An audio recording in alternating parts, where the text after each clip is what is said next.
Welcome, everyone. We're so glad. For those of you who are joining us for the first time, welcome. And for those of you who are coming back and have been with us in the past, welcome back. Dr. Yoshida received his undergraduate degree from Keio University in 1994, where he majored in chemistry. Then Dr. Yoshida received his PhD from the University of Tokyo in 1999, where he studied a specialized protein that is a tumor suppressor gene and inhibits bone formation. Following his time at the University of Tokyo, Dr. Yoshida joined Dr. Tom Jessel's lab at Columbia University as a postdoctoral fellow. His work led to the identification of important molecules involved in sensory, motor circuits, and vascular patterning. In 2008, Dr. Yoshida started his own lab at Cincinnati Children's Hospital Medical Center and continued to focus on cellular and molecular mechanisms of formation, function, and regeneration of neural circuits in motor systems. There, he showed molecular mechanisms underlying different steps of sensory motor circuits in the spinal cord. Dr. Yoshida also studied corticospinal circuits that control fine motor behaviors and showed how they are formed, reorganized, and function so that this knowledge could be applied to spinal cord injury. In 2018, Dr. Yoshida brought his lab and family to the Burke Neurological Institute in White Plains, New York.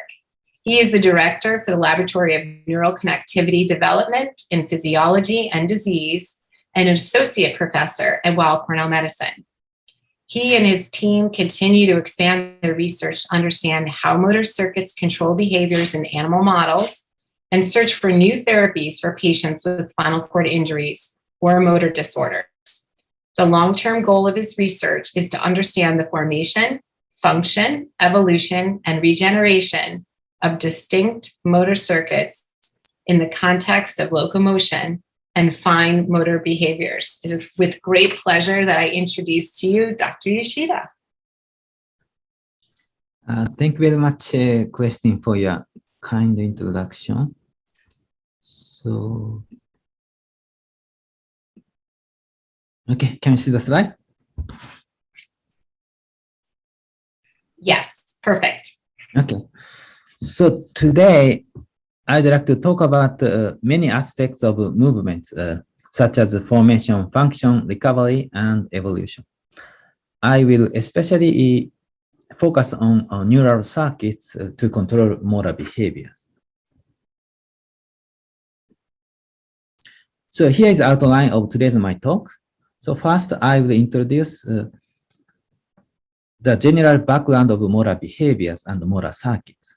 So then I will introduce one of our published studies about hand movement control. So in the end, I will briefly discuss how basic science could be used for translational research and human therapy. So I will start by a general background of motor circuits. So every day and even every moment, we perform some movements, such as walking, running, typing computers, playing sports, playing piano, without appreciating our nervous system. But actually, our very complicated nervous system in the brain and the spinal cord allow us to perform these motor behaviors.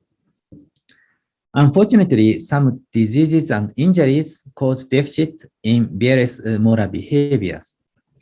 So a final goal of my lab, and actually many labs at the Burke Neurological Institute here, is to repair damaged neural circuits and promote motor recovery.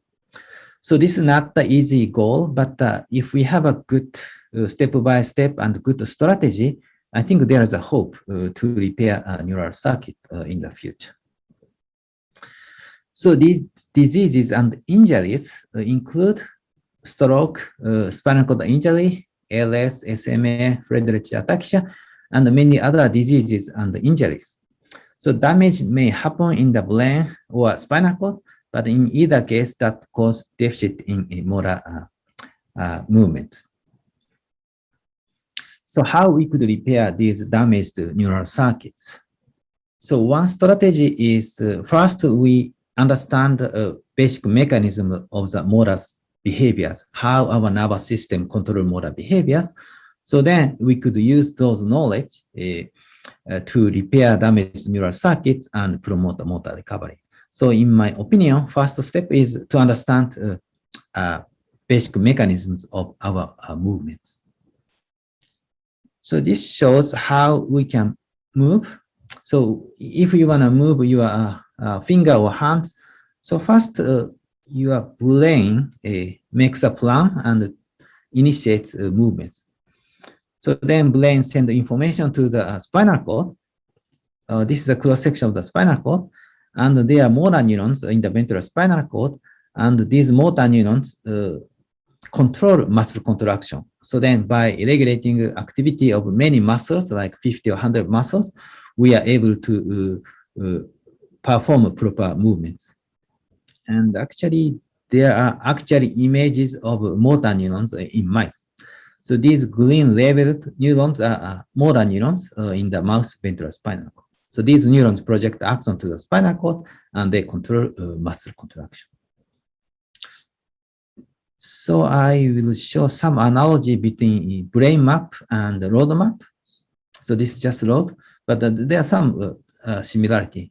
So for example, if there is a damage in the road or in the nervous system, we need to find the location of the damaged, and we need to understand how road is connected, and then we may use original materials to reconstruct the road.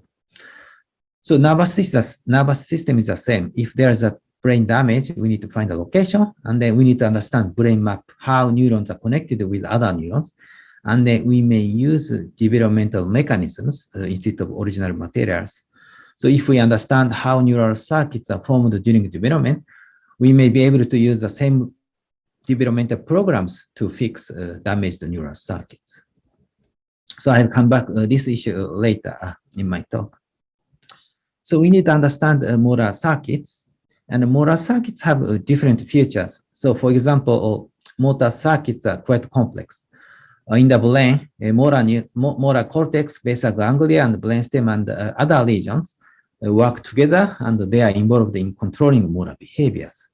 So they send the information to the spinal cord, and in the spinal cord, there are different kinds of interneurons and motor neurons, and eventually they control muscle contraction for our movements. So motor circuits are quite complex. And another feature is evolution. Many people, including our group, use rodents to study human disorders or injuries. However, we need to understand neural circuits in rodents are different from those in primates, including humans. So we need to keep in mind these different neural circuits among different species. Also, I'll come back this issue later in my talk. So in terms of complexity, motor circuits are complex. So it's a good idea to study. It's a good idea to start studying a relatively simple circuit instead of a very complicated motor circuit. So here is a very simple motor circuit. Motor neurons send the axon to the muscle, and they control muscle contraction. And motor neuron activity is regulated by many other neurons, and these neurons are also regulated by other neurons. So I stop here, but the motor circuits are much more complex. This is still simple. So how we can understand these motor circuits? So there are many strategies. So first, we need to understand how specific neurons control movements. So different neurons control different motor behaviors. So then we need to understand brain map, how neurons are connected with other neurons. Also, it's important to understand how different motor circuits are formed during development. As I said, it's important to understand the developmental mechanisms to repair damaged neural circuit. This knowledge is essential to develop new strategy to repair damaged motor circuits and motor recovery. So I will explain one by one using the next several slides. So how we could understand specific neurons control specific movements. So simplest way is we could artificially activate specific neurons like this, or we could inhibit activity of specific neurons. And now we understand how different neurons control different motor behaviors. However, those neurons do not control, only those neurons do not control motor behaviors. Those neurons have make very complicated neural circuit with other neurons. So we need to understand how specific neurons are connected with other neural subtypes. So there are different methods. So for example, we can use neural tracers or dye. We inject tracer here, then we can identify pre-synaptic neurons. And in this case, we can understand the post-synaptic neurons. So using this neural tracer or dye, we could understand how specific neurons are connected with other neural subtypes. And also we need to understand developmental mechanisms for the neural circuit formation. So as I said, this is important to repair neural circuit. So this shows one example. So for example, you can see 3 neurons here. They send axons, they connect with target neurons. And after injury, these axons are disrupted. But we don't want this random reconnections because this doesn't help for our motor recovery. We would like to fix neural circuit with intact correct neural connections. So to fix this neural circuit, we may use developmental mechanisms because neural circuits are formed during development. We may use the same developmental programs to fix these damaged neural circuit. So there are different developmental programs. I will show several examples.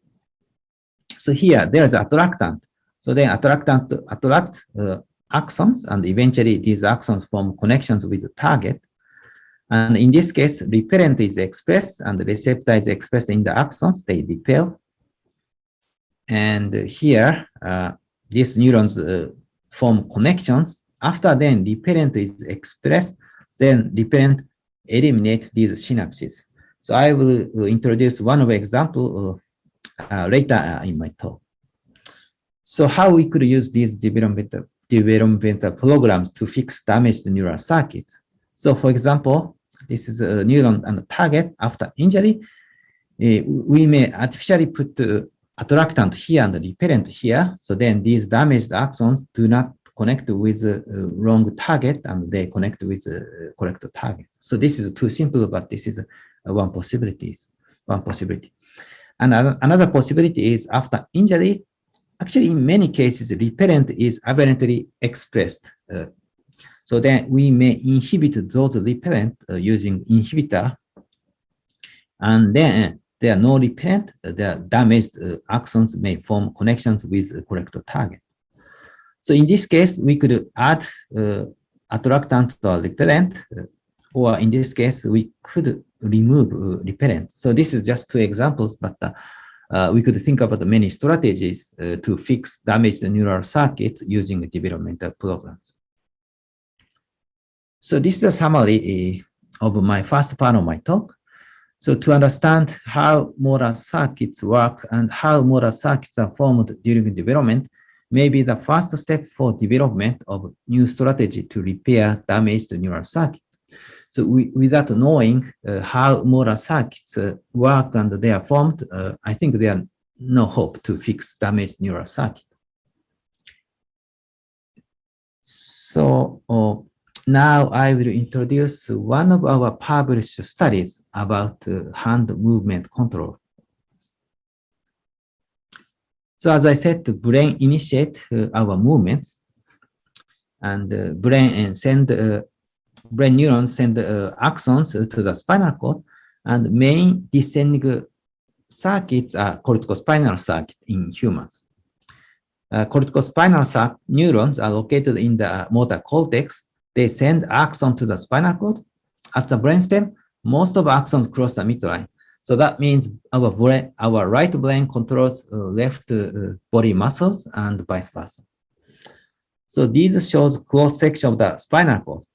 In rodent, corticospinal axons, green labeled corticospinal axons are located in the dorsal white matter, and they connect with only spinal interneurons.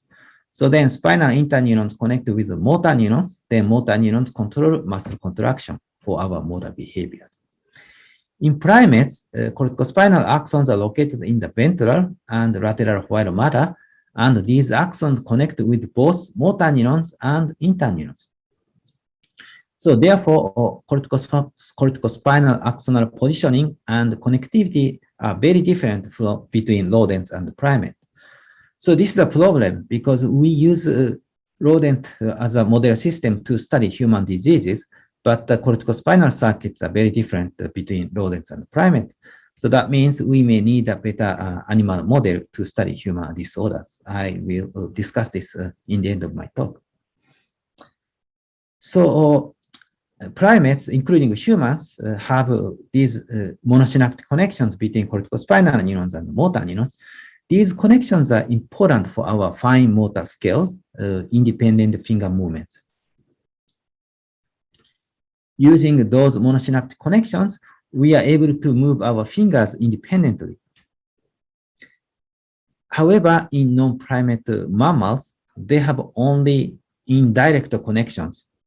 Corticospinal neurons connect to interneurons, the interneurons connect with motor neurons, so they cannot directly control motor neuron activation. So therefore, they can do very rough movement like this, but they cannot move their fingers independently. So these monosynaptic connections are found only in primates, including humans. However, we thought it may be possible these monosynaptic connections are formed during development in mice, because now we know during development, neurons form connections with many targets, and many connections are eliminated during development. So we thought it may be possible corticospinal neurons connect with both motor neurons and interneurons in mice, and motor neuron connection can be eliminated during development. To test this possibility, we used neural tracer. We expressed neural tracer in motor neurons, and then these tracers moved to presynaptic neurons. And if there are monosynaptic connections between motor neurons and corticospinal neurons, we should see labeling in the motor cortex. So this is actually image in normal mice. And you can see the tracer labeled neurons in the motor cortex. These are corticospinal neurons. So this suggests there are monosynaptic connections between motor neurons and corticospinal neurons in early postnatal mice. This is early postnatal mice. So these label tracer came from motor neurons. So this is for the first time show there is a monosynaptic connection in non-primate mammals. In this case, in early postnatal mice. So next question is how these monosynaptic connections are eliminated in adults in mice. We thought maybe repellent is expressed in motor neurons. So first, corticospinal neurons connect with the motor neurons, and repellent is expressed, upregulated, and then receptor is expressed in corticospinal neurons. Then this repellent signaling eliminate monosynaptic connections. So we focused on receptors and repellent. I don't talk about the details, but we eventually found Plexian receptor is expressed in corticospinal neurons, and its ligand, repellent ligand, SEMA60, is expressed in motor neurons. This repellent signaling eliminates monosynaptic connections. If we remove the Plexian from the motor cortex in mice using mouse genetics, you see there are more monosynaptic connections. And these mice are called Plexian mutant animals or Plexian deficient animals. And their monosynaptic connections, and these monosynaptic connections are maintained even in adult if we remove Plexian from the motor cortex in mice. So this is a summary so far. Corticospinal neurons connect with project axon to the spinal cord and connect with the motor neurons. So then the repellent is upregulated, and that eliminates monosynaptic connection. However, if we remove Plexian from the corticospinal neurons, these axons are not eliminated, because if receptor is not expressed, these axons do not respond to the repellent. And if we remove Plexian, these are maintained. So we found there are monosynaptic connection in adipocytetal mice, and in adult mice, these connections are eliminated. However, in Plexia mutant, these monosynaptic connections are maintained.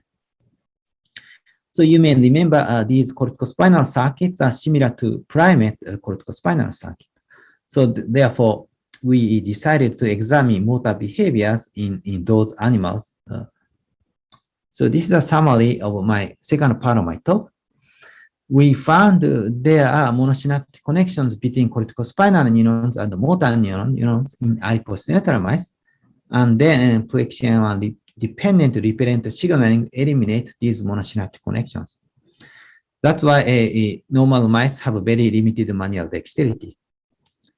However, if we remove the Plexia1 from the corticospinal neurons in mice, these mice maintain these monosynaptic connections, and these mice have better manual dexterity compared to control mice. In humans and other some primate, these monosynaptic connections are maintained even in adults. That's why humans and some primate can do very fine in motor behaviors. So these studies revealed novel molecular mechanisms of how neural circuits are formed and eliminated to control hand movements. So this is important in terms of basic science, but also this is important for the translational research directions. Because I discussed how this basic science data could be used for translation research and human therapy using a few minutes. So in primates, including humans, as I said, corticospinal neurons form two connections. Corticospinal neurons connect with motor neurons, and corticospinal neurons connect with interneurons. They have two different connectivity. However, in mice, they are only indirect connection. In this study, we are able to generate humanized mice. So in Plexia mutant mice, they have both connections, monosynaptic connections and indirect connection. So Plexia mutant mice may be a better mouse model to study human diseases and injuries because circuits are similar to humans. And using Plexia mutant mice, we may be able to develop new strategy to cure human diseases or injuries. For example, we can use a chemical compound. We can add chemical compound to Plexia mutant animals with some disease models, and we could manipulate gene expression. We could manipulate neural activation or using humanized mouse models. So this may be a better model compared to just normal mice. So I will introduce one example. So for example, ALS patient. So this study and also other studies suggest ALS patient have disruption of these monosynaptic connections. So ALS may specifically affect muscle groups with strong monosynaptic connections between motor cortex and spinal neurons. So these studies suggest monosynaptic connections can be eliminated, and these disynaptic connections are relatively normal. However, if we use normal mice, there are no monosynaptic connections. We couldn't study these monosynaptic connections in ALS model mouse model. However, if we use Plexia mutant, Plexia deficient ALS mouse model, we could analyze monosynaptic connections. We could analyze how monosynaptic connections are affected during ALS disease progression, how we could protect this elimination, how could we repair these monosynaptic connections. So there are many experiments we could do using these animal models. And this is ALS mouse model, but we could use these humanized mouse models to many other disease models or many other injury models. So there are hundreds of potential to use these humanized animal models. So today, I hope I was able to convince you how basic science is important for translational research and eventually human therapy. And my lab is mainly focusing on basic science, and we do some translational research, but some other labs focus on translational science, and other labs focus on human therapy. And these different areas are equally important. But the most important thing is different groups need to communicate, and different groups need to have a conversation to develop new strategy to cure human disorders together. So Bach Neurological Institute here is one of the best places to have this communication, this conversation, and we work together. So I am very confident Bach Neurological Institute will be able to continue to contribute to these different research areas to develop new strategy to cure human diseases or injuries. So this is the acknowledgement. This is my current lab members, and today's Plexema study was mainly done by Zurong, who is a former postdoc in my lab. And we have funding to study basic science, such as motor circuit in the brain and spinal cord, and also to study spinal cord injury and ALS, and to study also Friedreich ataxia diseases. Thank you very much for your attention.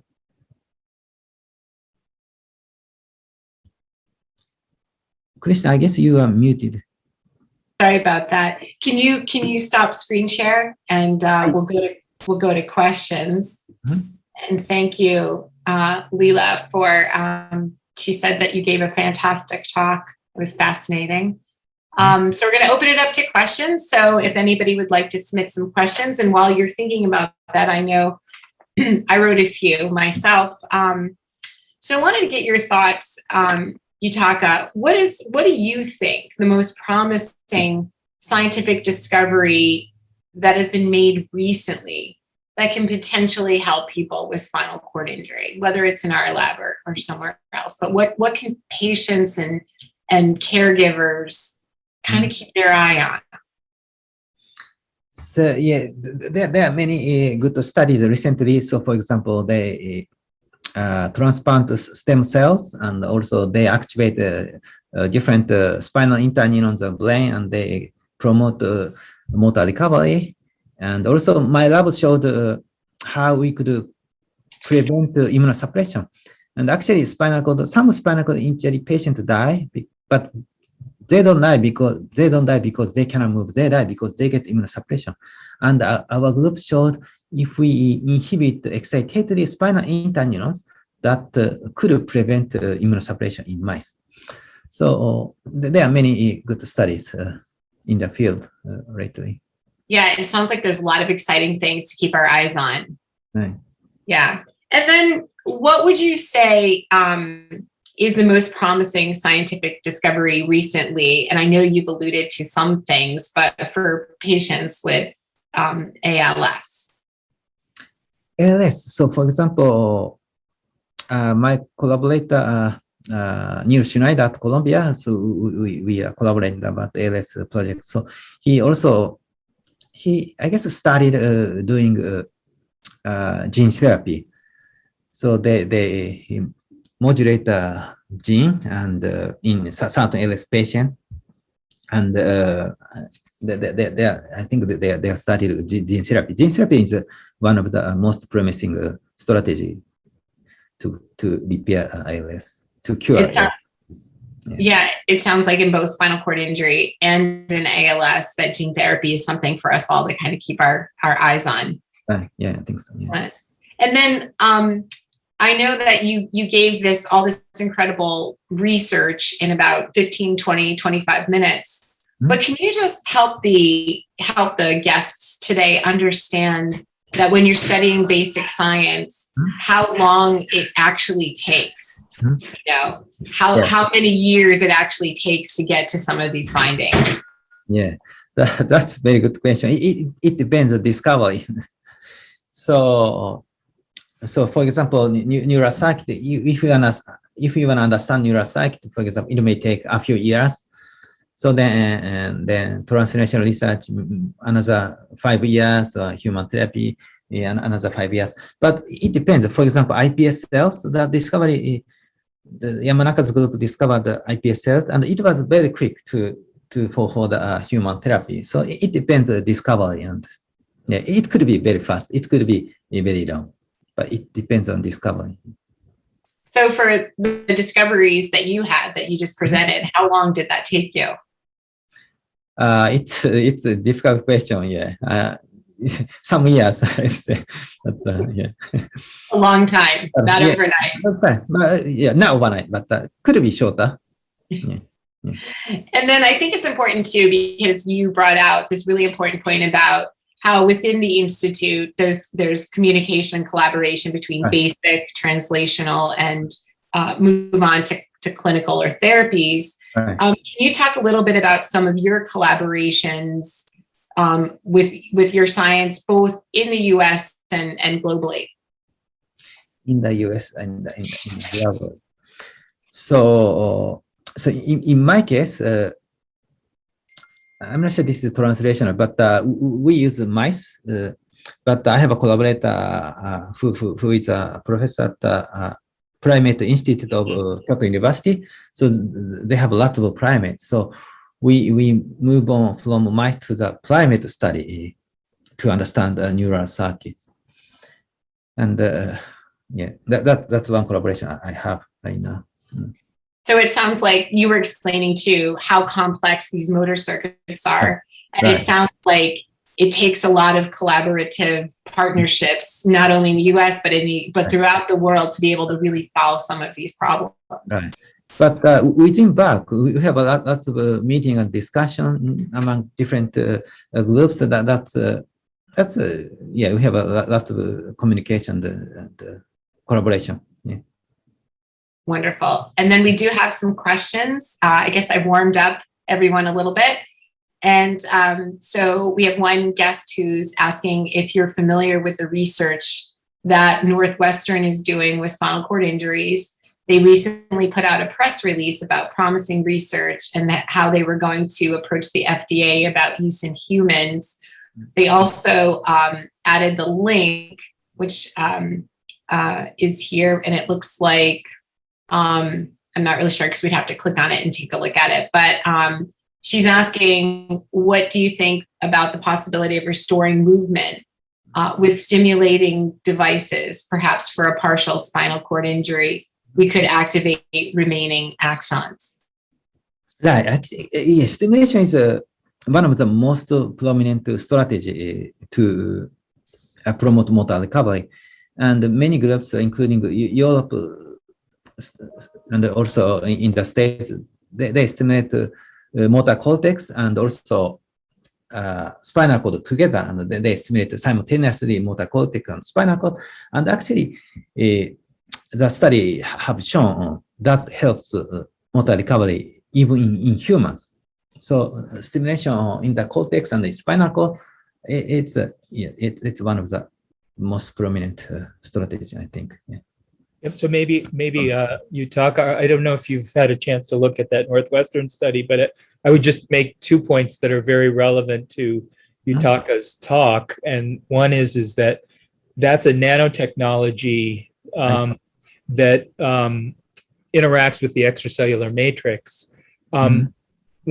Before going to the FDA, what we would say there are two issues. One, they're using mice who aren't really like humans, isn't that right? As your data have showed, they need to get your plexin A, semaphorin A mutant mice and look at what they do in those mice. And then the second thing is that before anything goes into humans, it should be replicated in another laboratory because it's a real test of its robustness. So I think sometimes scientists sort of, instead of getting more rigorous and they go and maintaining their rigor and commitment to do things carefully, they get all excited about what might be the effect in humans and prematurely translate. And I think you made this point very elegantly, Yutaka, that that it's a scientific process to the very end.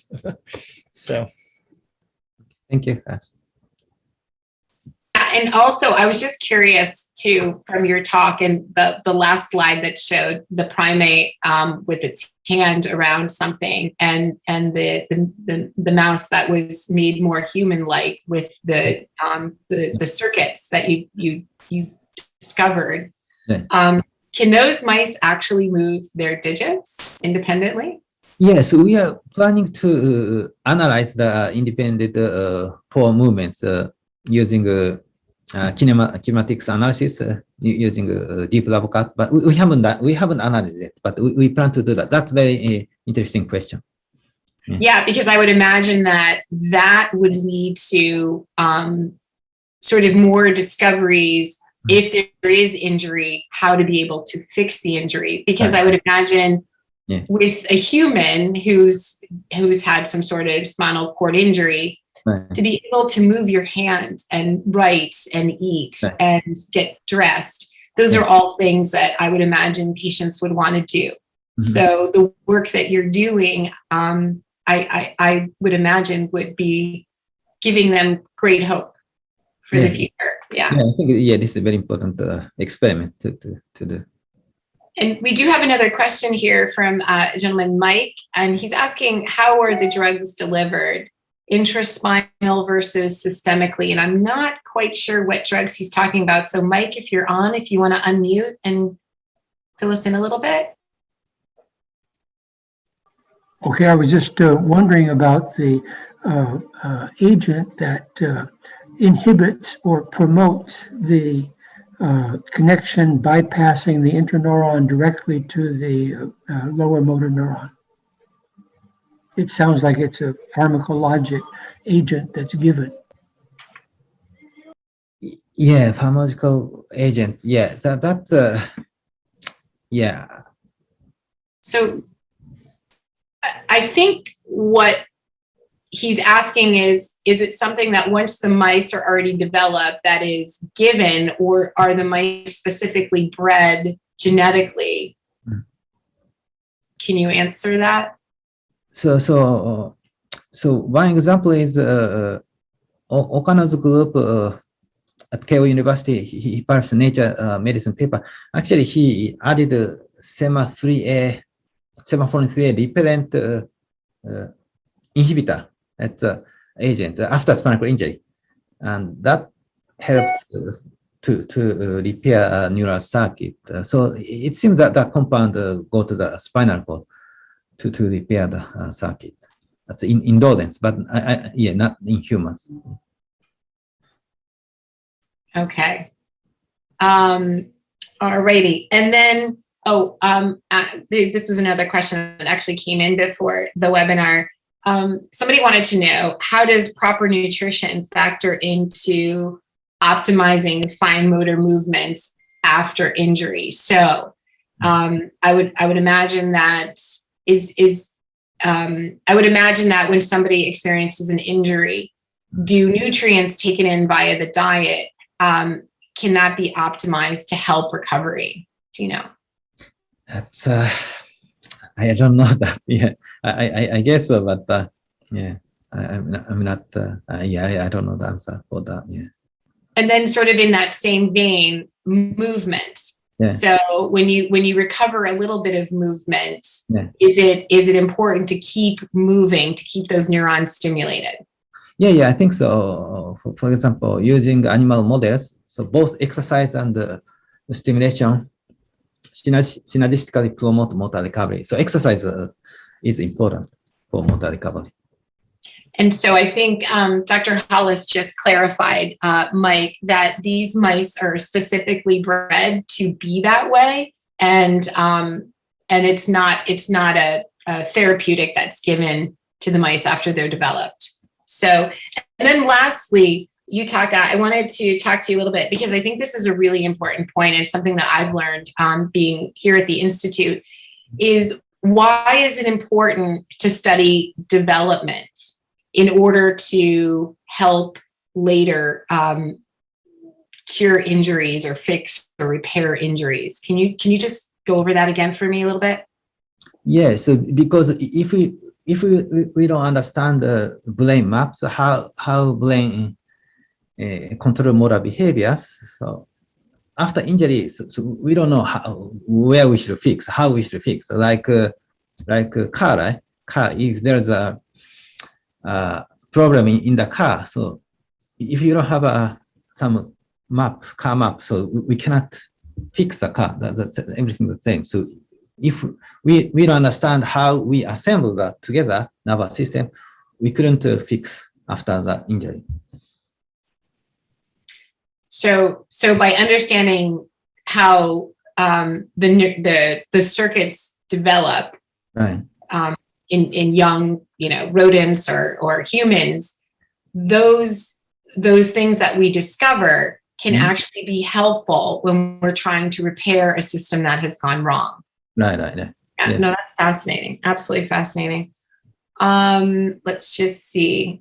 There is one comment, Dr. Sani, regarding the work at Northwestern. I had worked with those nanomaterials when I was at Northwestern, and I'm familiar with that group and that work. It's continuation from my PhD work. And he's saying, but that work is still some time away from human application. So just to give us sort of a frame of reference. And I'm going to say too, Yutaka, how long does it usually take to get from discovery in the lab to human application so that our guests can really understand, what that timeline looks like for the most part? That's a very different question, I guess. Yeah. Yeah. So maybe I can answer this. So I think the thing that slows things down is that often people have interventions and then they have to take time setting up a clinical trial structure.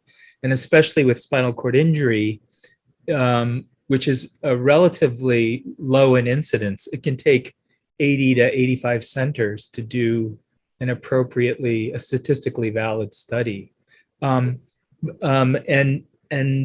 so the barriers really are that we don't often have the clinical trial structures established so that things can move quickly. And that's one of the things we've tried to accomplish with NeuroCures.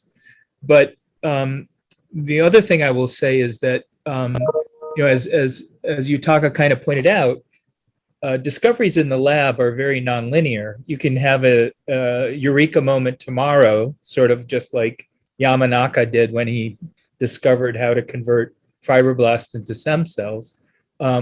And sometimes it can take 10 years. So the preclinical discovery can actually be rapid because you never know when those exciting new discoveries are going to happen. That's part of what makes going into the laboratory every day so stimulating and exciting.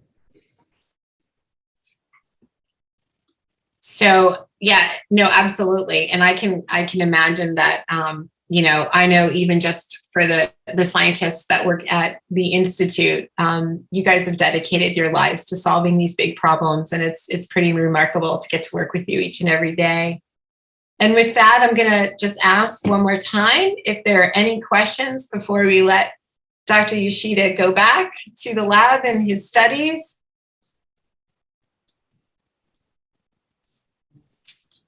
And if not, you can always reach out to me and I can pass the questions on to Dr. Yoshida. But I wanted to just thank each and every one of you so much for joining us today. I hope you all have a wonderful Thanksgiving. Dr. Yoshida, thank you again for a wonderful presentation. We really appreciate it.